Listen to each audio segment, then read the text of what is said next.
Hi, welcome to Beginner's Yoga with Amy. This video captures the key postures and alignment we completed in class 1. It's not a full flow, it's more about just me talking through each posture and ensuring you understand the alignment.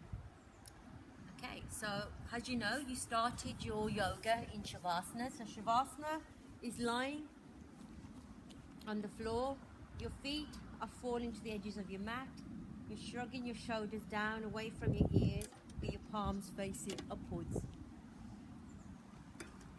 And in Shavasana, remember you're just arriving up in the mat, forgetting about what you've done earlier on or what you're going to do later on. And it's about breathing in through your nose on a count of 1, 2, 3, and out through your nose for a count of 1, 2, 3. Stay in Shavasana for a few minutes just to kind of arrive at the mat and kind of clear your mind and get rid of that clutter that we tend to have in our mind. From Shavasana, we're going to roll up, go forward, and we're going to come into tabletop. In tabletop, your feet are flat at the back, hip width apart. Your legs are hip width apart. Your hands are webbed and they're directly below your shoulders. As you breathe in, you're going to tilt your bottom up and you're going to almost arch your back and you're going to look up. And as you're breathing out, you're going to pull your stomach in and create almost like a dome on your back, and you're going to look towards your navel. So as you're breathing in, we're looking up, and as you're breathing out, we're looking down towards our navel. Breathing in and breathing out. And you probably just want to do maybe around 8 of these, repeating them in your own time. From child's pose, we transition nicely into child's pose. Child's pose is your go-to posture when it's getting a bit too tough or you just want a bit of time out from your yoga practice.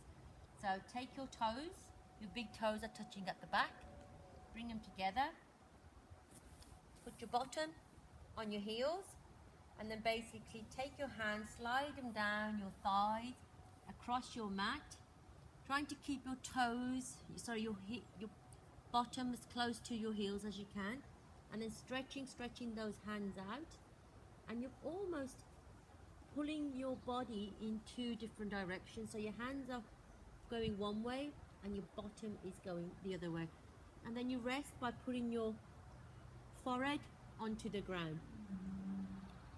Okay, so from child's pose we transition into downward dog. Here you lift your bottom, bring your hands slightly in, maybe 1 hand's length.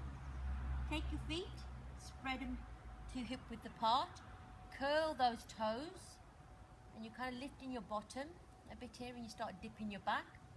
Then you're going to just lift your bottom and your tailbone, bring your feet in. If you look at my downward dog, it should be an upside down V. Now, with the downward dog, hands again are webbed. Hold your belly in. The pads of the hands are pushing down towards into the mat. Arms are straight. You're rolling your shoulders down, so away from your ears. Your head is just hanging loose, and your head is looking towards your belly button. Your feet, if your feet are up, your heels are up, the idea is eventually we start bringing our feet down. So through practicing continuously, you eventually will have your feet down onto your mat, and you're really pushing your tailbone up. So that's your downward dog. Then from downward dog we transition, we walk forward towards our hands. We come up to a halfway lift, so you'll see a straight back, and I'm looking forward. Then we curl forward, go into a forward fold. If you need to, you can bend your legs, bend your knees, and then we're going to stretch our arms out and come into that extended mountain and come to the front of your mat. Okay, so now you're in a standing position at the front of your mat, and you're in Tadasana, which is mountain pose. So in mountain, remember, feet are hip width apart, your toes are spread them out and then put them back on the ground. Don't lock your knees, keep your legs fairly straight. Your tailbone under, your tummy automatically goes in, keeping your kind of banders firm here. Roll your shoulders back. Make sure your hands and your fingers are forcing themselves towards the ground, and your gaze point is straight ahead. And then maybe put your hands in front of your heart space, close your eyes, and just feel how firm that tree is. What are the foundations like? Remember the three corners, or the triangular base of your feet. Think about roots growing through that base and going into the earth. Okay, then we open our eyes and we're just going to breathe in. Remember your Ujjayi breath, breathing in through your nose and breathing out through your nose. Breathing in through your nose and breathing out through your nose. And then breathing out in through your nose and breathing out through your nose. So the next one we're going to come into is a child salutation. So again, you're standing at the front of your mat. You're going to look up into that extended mountain, hold your tummy in, hinge at the hips, go down, halfway lift, go fold fully forward, take your right leg, bring it down into a runner's lunge, and then really feel the stretch on your right leg. Bring your hands down between your left leg, take your feet back, big toes touching at the back, bottom to heel, and you're stretching into your child's pose. Child's pose, lift your bottom up, bring your hands in, take your toes, take them to hip width apart, curl your toes, lift them up, and you're coming into your downward dog. You may have to adjust your feet. I usually have to adjust my feet just to bring them in slightly to get that perfect dog. And you're going to usually stay in dog for a few breaths. Then you're going to look ahead, you're going to walk forward, then look up, you're going to fold fully forward, and you're going to come up into an extended mountain, and then into mountain pose. And we're going to repeat that again, but this time on the left hand side. So again, breathing in, 1, 2, 3, hinge at the hips, go down to a forward fold, raise your head into a halfway lift. If you need to put your hands on your shins, do so. If you need to bend your knees, do so.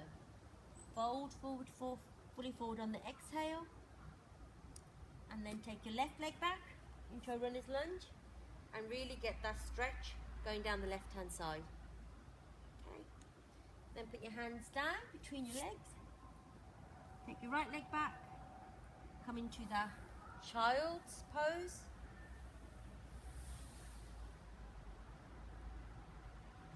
Then from here, downward dog, lift your bottom, maybe bring your hands in slightly, curl your toes, and you're in to your downward dog.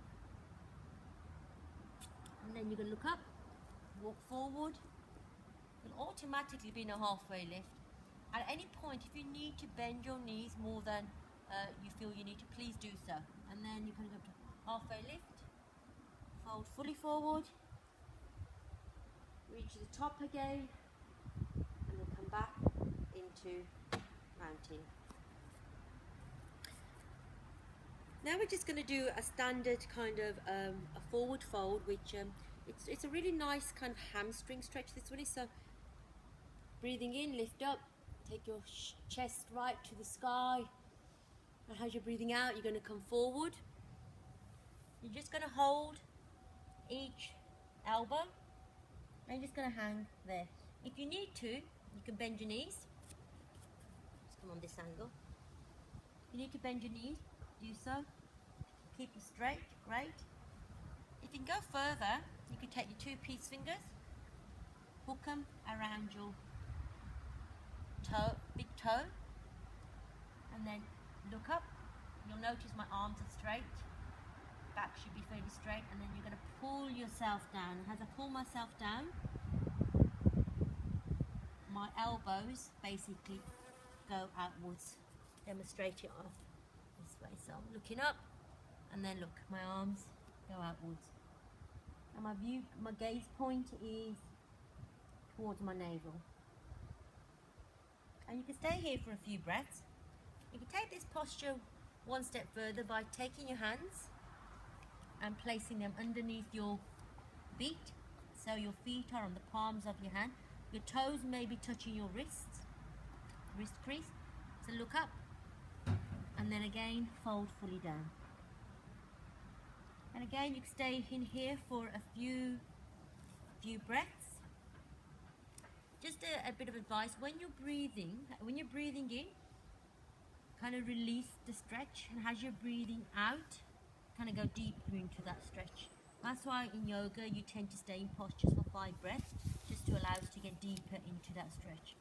Okay, then take your hands away from under your feet, onto your hips, and then come up, and you're at the front of your mat in asana, which is also mountain pose. Okay, so from here we're going to just demonstrate tree. So tree again is getting your left foot first, so we're coming into a balancing sequence, having your left foot flat on the ground.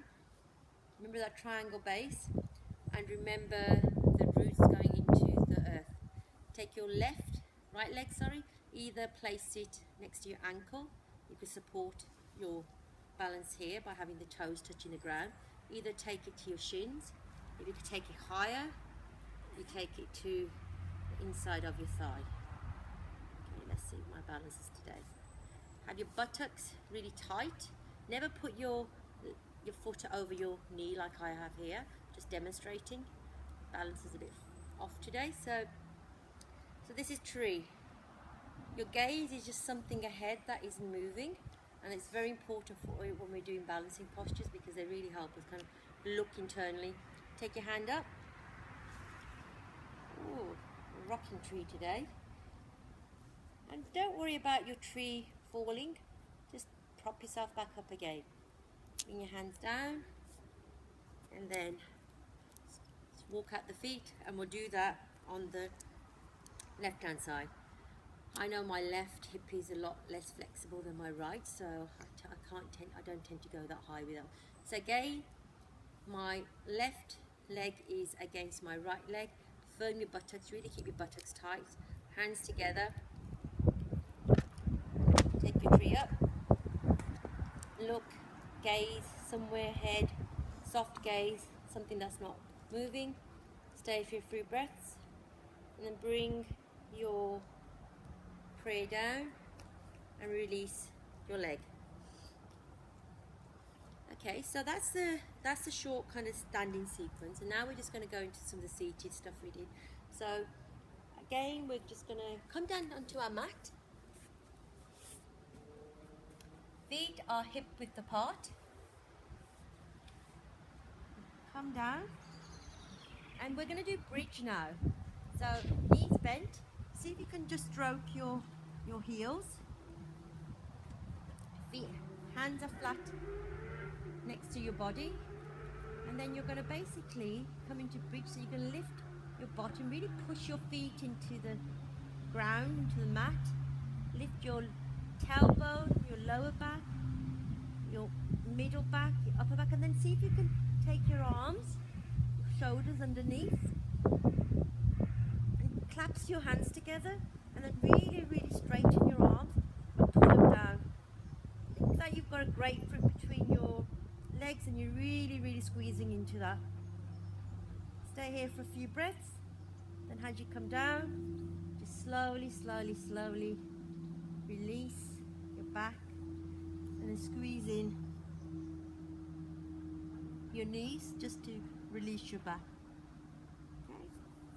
From here, we're going to come into our seated posture. So I'm sitting in plank here. So I've taken the fleshy bits underneath my buttocks. My feet are flexed. My shoulders are rolled back. So my hands are on the sides of my body. Just a fairly dynamic pose this is. I'm going to take my arms up, breathing in. Look towards my thumbs, and as I exhale out, down, I'm going to either grab my shins my ankles, my feet, or my my toes, big toes with my peace fingers, whatever is basically available to you. I'm going to look up, and as I breathe out, I'm going to go further down. And again here, as you're breathing in, slightly just let go of that stretch, and as you breathe out, just go further into that stretch. So breathing in, and then breathing out. Breathing in, and breathing out. Okay, and then we're going to take our arms back. This time we're just going to do a counter pose. So again, feet maybe hip width apart, legs bent, and as you breathe in, just go. Take your breath up, your bottom up, and just come into a tabletop, an inverted tabletop. And then breathing in, breathing out, let's go down. Then feet, again, in front of you, take your right leg, put your foot against your thigh so your knee comes down. If your knee's not fully hitting the ground, you can always support it with a brick or a bolster or something. Again, breathing in, and as you go forward, you're going over the left foot, so you're draping yourself across the left foot, and then you're looking up as you breathe in, and as you breathe out, you go down. So breathing in and breathing out. Breathing in and breathing out. Okay, you come up, release the right leg, take the left leg, and we complete the same sequence on the left. And as you breathe in and you're breathing out, look up, and you exhale, you go down further. You stand here for a few breaths, and then you release, and then you come to your final posture, which is Shavasana. So again, in Shavasana, you can stay there for a few minutes, just release everything, forget about what you are going to be doing, no need to be doing the Ujjayi breath anymore, and that is your yoga practice. So hopefully this video helped in giving you understanding of some of the alignment of some of the postures we did in class 1. Namaste.